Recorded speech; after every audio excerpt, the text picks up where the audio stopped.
The game perhaps slowing down for Jalen Hurts. This is live action right now. Coming off a Super Bowl MVP season, QB1 gearing up for what could be another special year here in Philly, putting in the work the first 2 days of training camp over at the NovaCare complex. The mechanics, slow-mo, fast-mo, whatever, they look really good. As always, we will welcome you here to Birds Huddle, presented proudly by Toyota, the official automotive partner of the NFL. Alongside Barrett Brooks, I'm Amy Fiddle, and B, you're out there once again. I know it's only been 2 days, but what are your early impressions of Jalen Hurts? I mean, he looks polished. I love it. He knows how to run the offense. They're doing a lot of motions. You know, usually motions is one of those things that a QB has to get used to because they didn't do it before. They were like last as far as, motions in the offense. What are using motion now to make it hard on defense to go ahead and get a beat on them? And I tell you what, it's working masterfully. He sees what's going on. He's reacting to what's going on. And he's not going out there. He's not throwing bad balls. He's picking and choosing where the ball needs to go, getting it out to his receivers. And if he can't, he runs with him. But I love that he's not making those simple mistakes and throwing it into coverage and things of that nature. He's having a really good camp. All right, well, that's the offense today. We heard a lot from the guys, though, on the other side of the ball. With more on the defense, we check in with John Clark, who joins us from the NovaCare complex. John, always good to see you. How are you? How was camp today? Yeah. I thought camp was great. Again, this is a great team. Could it be a Super Bowl team? I think that's going to be dependent on the defense. This is the youngest defense in the NFL. But I think the good thing here is you have an offense that is returning most of its starters, and the defense has a lot of first-year, second-year, younger players. So I think those players are going to be super hungry to actually play in a Super Bowl and get to a Super Bowl. So no Super Bowl hangover for the defense. They've got a lot of young guys who are trying to replace key players. And I asked A.J. Brown at his press conference about his job as a receiver going up against Keely Ringo, Adoree Jackson, and some of the guys competing for jobs. He's doing this every single day. And look, A.J. Brown is winning most of the battles. But I asked him how he feels it is his part as well to try to get this young defense ready to go for the season.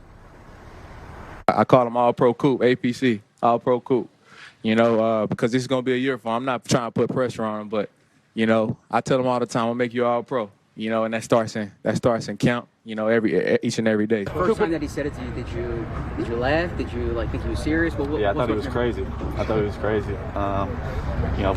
But when he explained it to me, he's trying to speak it into existence for me, which is pretty cool coming from a guy who's been all pro multiple times. Yeah, and Brandon Graham told me he sees Cooper DeJean as a possible future captain, and A.J. Brown says it's his responsibility to get the defense and the secondary ready. And another guy that a lot of people are talking about is Jalen Hunt. Of course, the second-year player out of Houston Christian, the first player drafted into the NFL out of Houston Christian. And boy, what a rise he had, especially the second half of last year. Remember, he was a safety at Cornell for 3 years, 2019 to 2021. Then he went to Houston Christian and became a pass rusher. So there has been a lot of praise heaped on Jalen Hunt. But the defensive coordinator, Vic Fangio, he says, hold up a little bit here. Man, he's going to be special. He's going to be special, man. Just his burst, he has tendencies like Micah. Just to be able to cut on a dime like that. Man, I'm so proud of that guy, the way he works. Jalen is going to be a star, man. Come on.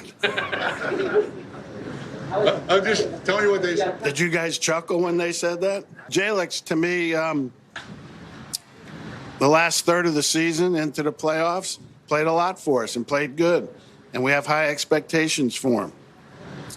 Anything beyond that right now to say would be reckless. Yeah, and Vic Fangio knows that because this is the third year of Jalen Hunt being a pass rusher, and he is still developing. So that was some big praise. Jordan Mailata actually mentioning Micah Parsons in the same sentence as Jalen Hunt. You got to remember, Josh Sweat played about 60% of the snaps last year. Jalen Hunt only played 23% of the snaps. So if Jalen Hunt, who's getting most of the reps at right defensive end, right edge pass rusher. So if he's going to have a lot more of the snaps and the reps, we'll see how that goes, because that is not easy to go from 23% to, let's say, 50, 60, 70% of the snaps. So he's still developing, but he is very impressive, and the offensive line is very impressed. Well, that is some really high praise heaped on him by Jordan Mailata there. And, of course, Vic Fangio is going to temper that just a little bit. John, we appreciate you joining us. Thanks so much for joining our show today. You got it. Good to see you. Good to see you. All right, that brings us to our three-point stance presented by Toyota. First up, Cooper DeJean and Quinyon Mitchell. Well, they exploded on the scene their rookie year. They're going to be even better, you think, in year two? Absolutely. They have everything that you need to be a great player, the work ethic. But I think the biggest thing is they have the talent to go out there and do it. There's a lot of guys that say, all right, I want to go out there and play this position, and I want to play great. But they don't necessarily have what it takes to play great. That kid and Quinyon, they have what it takes. Both Coop and Quinyon will be good because, number one, they are so polished as far as their technique and how they play the game. They are fast. They're great athletes. And they know how to, move their hips and play fluidly. And then you temper that with, the expectation that, all right, these guys want to be great, but they're very, very laid back. They're very, very, at a point in their stage, in a stage in their life where, all right, I just need to soak up everything that I can from these veteran players. I need to make sure that I'm getting every single thing in practice, every single compliment that I'm taking and applying it the right way. I'm taking every rep and making sure that I'm learning from that rep. They're taking all this stuff in, and it's making them better players. So, yes, they will be not just good, but great because they understand at this point in their career, they've got to take all this criticism, all this praise and everything and turn it into fuel to make them better players. Well, speaking of, we're going to talk about a guy they were just talking about, and that's Jalen Hunt. The sky is the limit for Jalen Hunt. Sure, Vic Fangio tried to temper those expectations after Mailata compared him to Micah Parsons. But, this kid really could be a superstar in the making. Absolutely. And it's funny, you guys are getting all this today, but I got it yesterday. I sat and I talked to Jordan, and I'm sorry. I mean, it was player to player. It wasn't, I wasn't going in as a broadcaster. What? But I was talking Jordan Mailata and, face to face, and we were just talking and chopping it up. And he said, you know what? I'm going to take it upon myself to make sure this kid becomes a great player. I mean, can you imagine playing against a guy that's 6'8", 350 pounds now because he lost weight, and going at it, a future, all-pro guy, a future Pro Bowler, and them working every single day? He's going to be good. He's going to be great because he's going against a guy that's good and great. And right now he say, look, without these pads, he's running around here and beating me sometimes, and I'm getting him sometimes. He's getting better. But he has to get them pads on first. I want to see when he gets them pads on. When it's man-to-man, mano-a-mano, when you got a guy that's 350 pounds leaning on you and you're 6'8", and he's locking you out, I want to see what his mindset's then. But, yes, Jalen Hunt will be a special player. I tell you, I didn't compare him to Michael Parsons. I actually compared him to Michael Strahan just because his build and how he plays the game. He plays long. He plays explosive. That's how Michael Strahan played. I had a lot of experience playing against him. So this kid's going to be good, and I can't wait to see it. Vic Fangio just called me and said no. He said tempering expectations. Just slow down there, Barry. I know. Strahan's a Hall of Famer. Right. I'm saying he could be. All right. He could take it. Wow. Talk about winning with guys that you just had no idea. Houston, Christian, and Cornell. Yeah. That's crazy. That's crazy. Well, the man who helped orchestrate those trades and those draft picks and everything else. Number 3 on our stance, Howie Roseman has the ammo to improve the team if he needs. Yesterday, the GM spoke about the position his franchise is in as the defending Super Bowl champs. Take a listen. We have a lot of picks next year. We're expecting to have 13 picks in next year's draft, and those can be used to improve the team this year. They can be used to improve the team next year. They could be used to improve the team in the third year, and so I think from our perspective, whatever opportunity comes about that could improve this football team, I mean, if there's an incremental difference on a player who's the 90th guy from a guy who's on the street, we're going to make that change. The way that I look at it is that we have a lot of young players coming down the pipeline that we want to keep in Philadelphia, but we want to win. And we want to win right now. We want to win next year, and we want to win going forward. And that's my job to try to balance it, and I'll do whatever I can to make sure that that happens.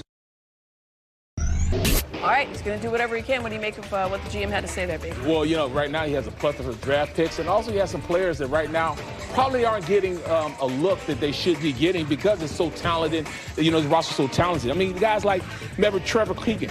At this point, he was last year's draft pick, got picked in the 5th round. going to Stanley University, he has some worth. People may be looking for him. And even a guy like Eli Ricks, who's not getting a lot of burn right now, has some worth because teams want NFL players that just won Super Bowls on their roster. So these guys may be trade bait also. He understands all these players that are not getting opportunities right now could become valuable to him, later on. And a guy like Tanner McKee. Tanner McKee is a guy who could probably start. No, not probably. He could start in other places. But we have him the second team.